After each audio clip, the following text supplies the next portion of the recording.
And I am live talking about movies once again. We talked about the Super Mario Bros. Galaxy, the movie. It just came out Friday in Canada and in the USA. And I will tell you this, I like Mario. It's a very fun character, it's a very fun video game, and I remember enjoying a lot the first Super Mario Bros. Movie that came out, I believe, 3 years ago already. And this movie is clearly a setup to a broader Nintendo cinematic universe. I am excited about it. Now, the outro is, or I should say, the intro is out of the way. We will talk about that movie in length, as usual. So let's get into the plot. And then we will go over the wiki page. And we will also go over the Rotten Tomato, what people had to say about that amazing movie. So let's get into it. So, the plot of the movie is quite simple. When a princess is kidnapped by the bad guys, two plumber and another princess go in a quest to rescue her. And we all know who are the plumber and who is the princess. We speak about Peach, we speak about Mario and Luigi, and we also have a Yoshi that's part of that quest, and the princess is Rosalina. Again, it's a setup to a broader Nintendo Cinematic Universe. Now let's screen share the wiki page because this is what we do here. This is what we do here. There we go. Screen share. So, that page is going to be quite telling on whether people want to see it or not. So let's get into it. Directed by Aaron Ovat, Michael Jellerick, written by Matthew Fogel, based on Mario by Nintendo, produced by Chris Melodindri, Shigeru Miyamoto. I just butchered the name. Sorry about that. Starring Chris Pratt, Anya Taylor-Joy, Charlie Day, Jack Black, Keegan Michael Key, Benny Safdie, Donald Glover, and Brie Larson. Edited by Eric Osmond. Music by Brian Tyler. Production companies Illumination, Nintendo, distributed by Universal Picture, released March 28, Miami Zay, April 1st in the USA and Canada, running time 98 minutes, countries USA and Japan, language English, budget as of right now 110 million and box office 429 million. So you see, this is how you make money, folks. Make an animated movie, you will make a lot of money. Now, this is out of the way now. Let's dive deep into my review, and then we will take a look to Rotten Tomato and what the people had to say about that movie. So again, I enjoyed that movie. It's not as good as the first one. And now this is your warning. Spoilers. Spoilers. Spoilers. So as usual, we will start with the issues I had with that movie. The first issue, plot armor during the baby sequence. It wasn't believable how much the babies were playing around the sleeping dinosaur while being eaten alive just for comic relief. I also feel like that scene was stretched on for way too long, and I was like, when will this end? It's not even funny. But I guess kids are the target audience for that movie, and they did enjoy it because there was a lot of kids in the room and they did laugh at that. So maybe it just missed the target because I'm older. Now, the next issue I have with this movie, plot armor once again. The Bowser level felt like stretching too much my suspension of disbelief. Once again, just as a nod for the game, it was over the top, and I wasn't a fan of that. I get it, the games, the Bowser level are always very hard, but it's like, come on, folks, come on. Wasn't a fan of that. My third issue, plot convenience. Monkey happens to be at the terminal and to pick on Toad Bag for then bringing Peach at the place she needs to be at for the rest of the plot to happen. Right place, right moment. Easy fix. Cash or rob, direct, or suggest an information stand.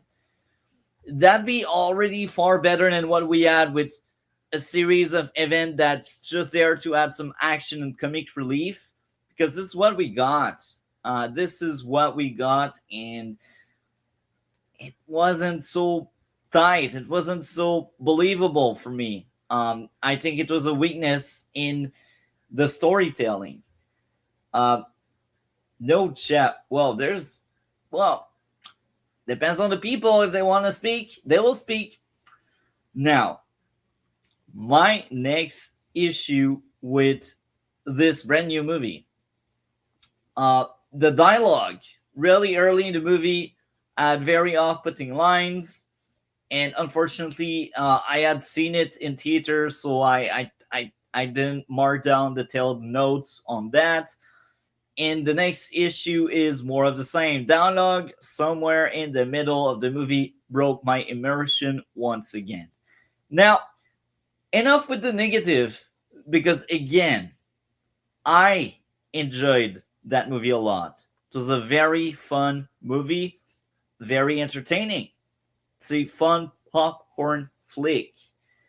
And yeah, let's get into the likes and the character arc and the themes. Parenting, right and wrong leads to outcomes. So Bowser arc there is very interesting. He taught his kid the wrong way to be. Therefore, his kid became a monster. And eventually, Bowser tried to stray away to change and to become a better person and a better dad. And then he is kind of influenced by his kid, reinforcing the idea that Bowser is a bad guy. And it was enjoyable. It was a character arc. He went from bad to good to bad again, and that's fine, as long as they don't do it a third time if he appears in the next movie. Now, Bowser tried to evolve from his past self, but then he reverts back once under the influence of his kid, Chief of Mischief. Peach came to a better understanding of her upbringing. Why was she left behind? Well, Rosalina needed to protect her, therefore she threw her in space, and we know the sequel to that. That was the first movie, and now the second movie. Now the likes. Characters were enjoyable. The action was entertaining. Despite the many cameos, most of the character felt justified. Nice Minion Despicable Me Easter egg by showing some minions. The music was cool, the humor was spot on, the pacing was great, the animation was looking good. Overall, I had a very fun experience with this movie. Again, I really like that movie, and I highly recommend. I will think I will say it already. I like the first one more, but that one is a good sequel, and I will give a 7 out of 10 to the sequel. Now, let's get to the Rotten Tomato. What do people have to say about that movie? Am I crazy? A lot of mystery here. So let's go grab the Rotten Tomato. There we go. Ooh, Critics, they were not on board with a 43%. Now, the audience matter 89%. So the audience really liked it. And I'm somewhere in the middle. Mario, Luigi, and Princess Peach embark on an adventure across the galaxy. Now, let's get into the critic consensus and then what the audience has to say. Critic consensus packed with colorful world building that's as frenetic as it is weightless.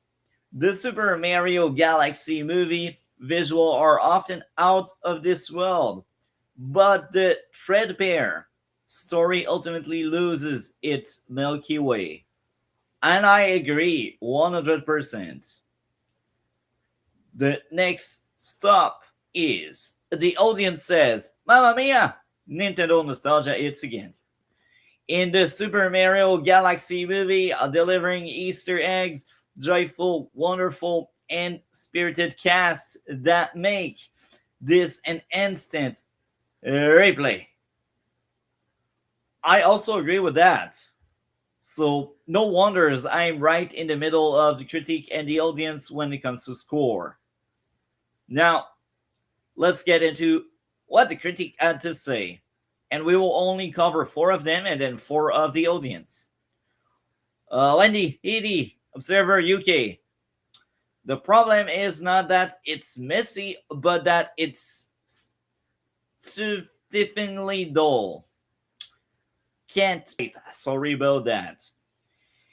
Basically, it's a rotten score. They didn't like the movie.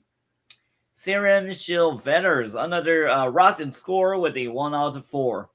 I found it all deeply annoying. Maybe it's because it's a kid movie, and maybe some of these critique they lost the kids in them. I don't know. Christy Funko Mashable 40 ago rotten again. We all have a finite amount of time on this earth, and I cannot think of a single reason why you should spend any of yours on the Super Mario Galaxy movie. Well, it's a fun trip. It's a fun movie. I will push back. I strongly disagree. It's rotten, and yeah. Legendary element, a universal. It's a first fresh score from the critique. For the children, there were several in the theater. It will be an hour and a half of great fun. For the adults, it will be an hour and a half of nostalgia. I can get behind that. I agree with that. It's actually a very nice review, and again, this is a fresh score, and probably a former fan is making that review, or a current fan. I don't know. So let's get into the audience. The first one, a 10 out of 10. My kids loved the movie. It was so awesome. Daniel S liked it a lot. Gabriel P, everything was good, with another 10 out of 10. Spite, 10 out of 10. Less Mario, more better. Less Mario, I don't know. Was he poking fun at Mario being in his own movie? I don't know. Jamie with a 6 out of 10. Very close to my score. It's not bad. It's just move really fast. Some of the characters feel underdeveloped because of the pace. And I can understand that. Anyway, overall, people liked it if you talk to the audience. Overall, people didn't like it if you talk to basically the critiques. Again, I'm right in the middle with my 7 out of 10. I think the first Super Mario Bros. Movie was better. This one is still fun, and I'm surprised people didn't complain more about the cameos. Anyway, coming next on the channel tomorrow, we have Resident Evil Requiem, the final part of my second playthrough, and Saturday we talk about the boys, and we will react to some white supremacist BS. And next week, Tuesday, we talk about Catwoman, Supergirl, and Birds of Prey. I am quite excited about that. Three very bad movie. I cannot wait to talk about these. Now, we are in April, and Daredevil Born Again is about to end. I'm excited to see the rest of the season. With that being said, if you want to see more reviews, hear my poor English being spoken, you know what to do. Like, comment, and subscribe. There's a playback, and I will timestamp the playback. And hopefully, you will get hooked to my channel. Have a great one, and take care.